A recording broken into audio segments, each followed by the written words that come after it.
I love movie props and prop replicas. There's just something about being able to hold something tangible from one of your favorite IP. Be it a neutrino wand from Ghostbusters, or a lightsaber from Star Wars, or perhaps even a helmet from Power Rangers. These things excite me. They make me feel like I'm part of the movie. And for a long time, there has been one prop in particular that I've fantasized about. I've fantasized about this prop since I was a kid. You see, when I was 10 years old, I saw a movie, Spy Kids. It was a movie about children that became spies. And this movie fascinated me on multiple levels. But perhaps even more than that, Spy Kids is the reason I am a filmmaker today. You see, it was the behind the scenes features, the film school featurettes of Robert Rodriguez's movies that made me believe that I could be a filmmaker, and is an integral reason why I'm sitting here today telling you that I am a filmmaker.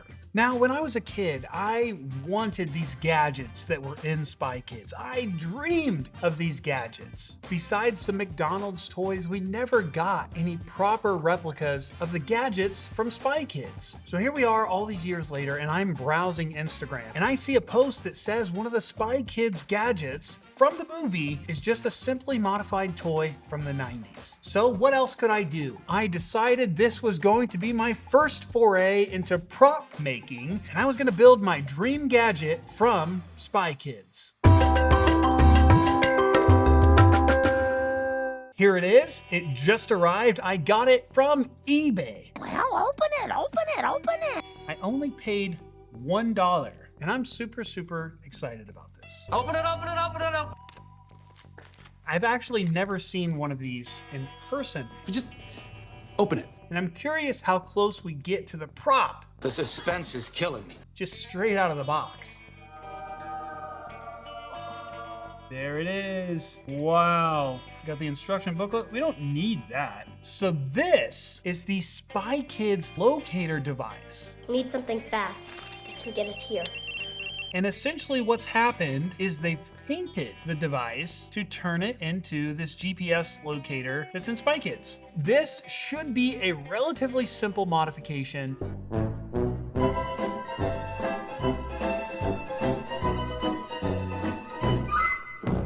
I'm excited to get into it. And you get to come along on my first foray into prop making. It works! Here it is. Something I'm noticing from looking at the front of the device here, these screws appear to be fake. If we flip it over, there's some other screws here that are deep into here. This looks to just be a battery screw. That'll be the first thing we get rid of. Got my screwdriver set here. I fix it, but today it's I mod it.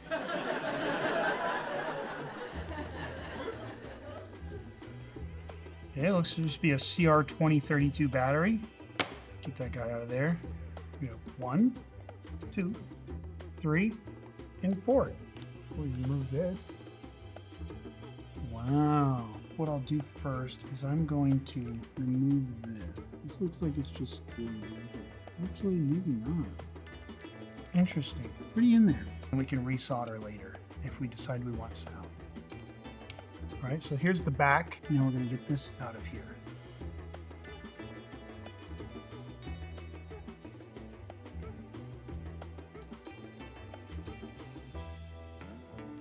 All right, here we go. There it is. This screen is obviously not the same size as what is present on the actual locating device in Spy Kids. Here's the button pad. These will have to be painted as well. Here is the front of the unit. If you're familiar, there's a few things that are different. We don't have this Milton Bradley logo at the bottom on the screen view device. And this is an entire screen. What we have to do now with modification is figure out how we're going to remove this and place a screen here. We're getting into it, and we're gonna figure this out together.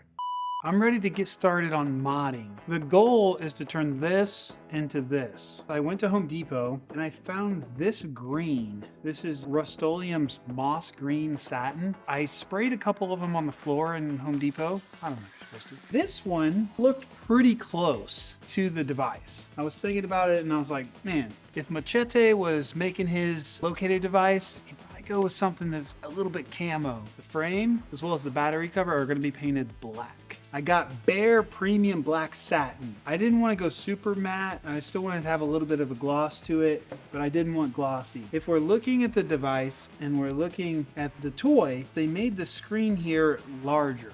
My belief is that this window here is just a green screen with tracking markers on it. That's what I'm going to do. If we look back at Machete's original device, this section here is even covered with an external AA battery pack. So his stuff was spit and glued together. We're going to cut a piece of adhesive out for this window here. I can get some peel and stick adhesive paper, and I'm going to just smack that right on the front. Boom, Bob's your uncle.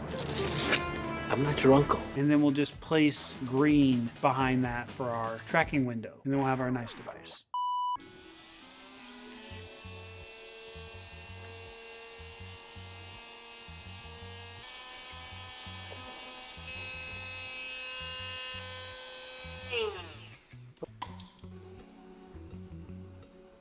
The reason I went with spray paint is some paints won't stick to silicone. Supposedly acrylic paint will.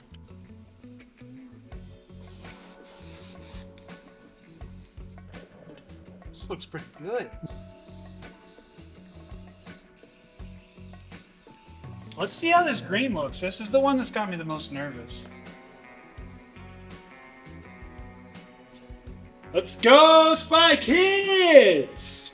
I'm feeling pretty good about where we're at. We need to integrate our power switch here, which will land somewhere, I believe around here. I need to double check on positioning, but I think this is where it's gonna be. I went back and forth on how I was gonna do the screen. Obviously, I wanna do a green screen, but I was debating on whether or not I wanted to recess this here and make this bigger. In the film, what they've done is they've cut to these corners here. I was thinking about just layering a sheet of plastic over this and going that route. Since I have a Dremel, and I've had these Dremel accessories here for a minute. This is for wood and metal. Might as well cut plastic, right? I decided that I was going to give it a shot. My Dremel is pretty large. You really only get one shot at this, because if I do mess this up, then I'll just cover it with plastic, or I'll 3D print a circle. Now the question kind of becomes, do I go at it from the front or the back? Since we are sawing into plastic, we're going to a full COVID-19 setup.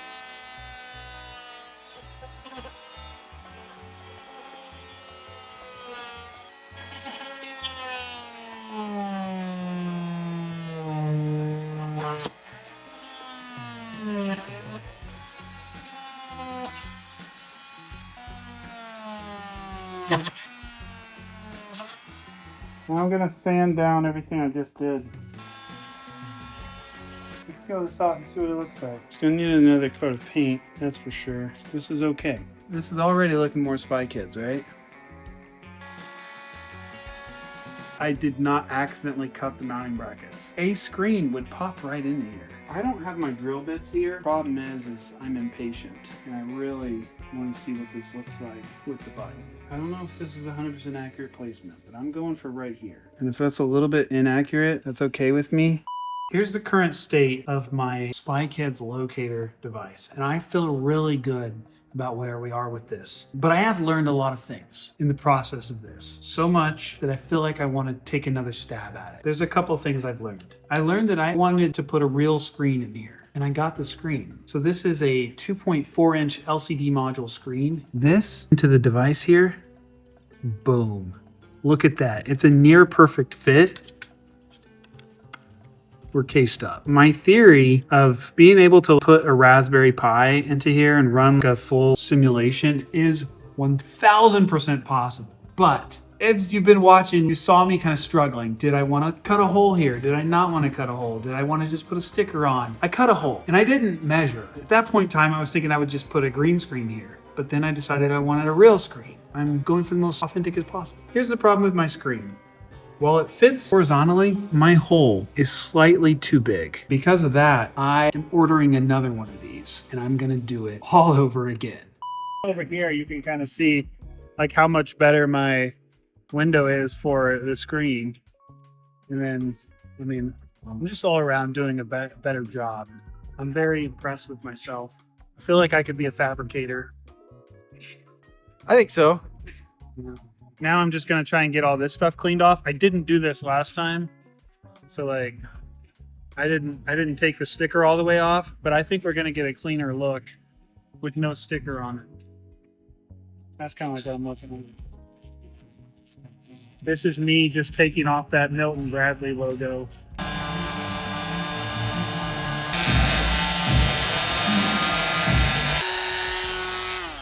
Okay, let me give you a little peeky. So here's the screen. It was worth it to redo it.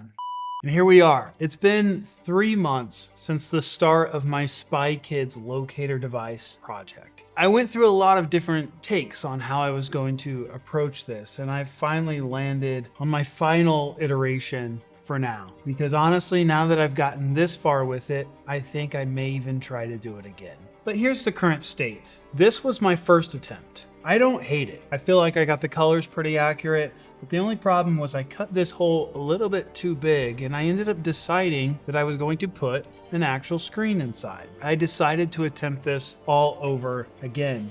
And this is my current and final iteration. But I decided to do one more thing, and that was 3D print my own LCD screen cover.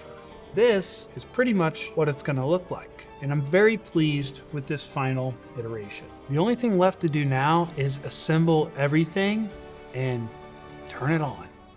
As I'm looking at this, since I now printed the faceplate that covers up my disaster of a hack job on the screen, we had a lot of challenges with this. The reason I decided to get a whole new device and recut it was because I cut the hole too big to put a real screen in. In this screen hole, I cut really well. I was very happy with the job I did here. Like, it's just like, this is an A1 cut. I just wasn't happy with how this whole area was looking, so I 3D printed this. Now that I'm looking at these two devices side by side, my paint job on the original one honestly looks better. I'm gonna throw this one away, and we're back at square one again. We'll roll with it, I guess. And then this is going to go on top of here. And this remedies our screen situation. Cool. Let's get into it. There's no going back once I start gluing.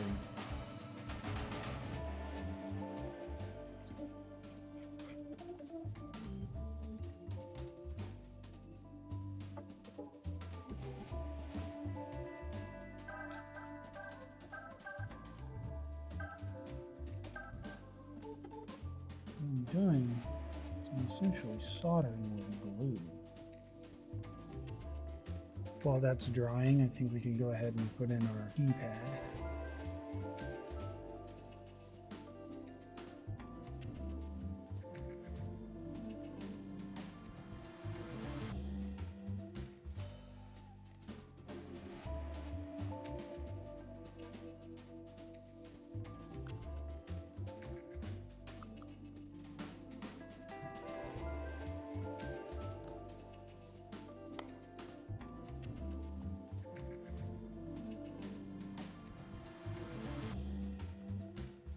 There we have it, the Spy Kids locator device. I am quite pleased. One of the things you learn from trying to fabricate your own prop like this is how much work actually goes into it. I thought this was going to be a quick one-day project, and it turned into months. Just trying to figure out the best way to approach things. And now that I've even finished it, I have more ideas on how I could make the next iteration even better. And I guess that's the most exciting thing about prop making.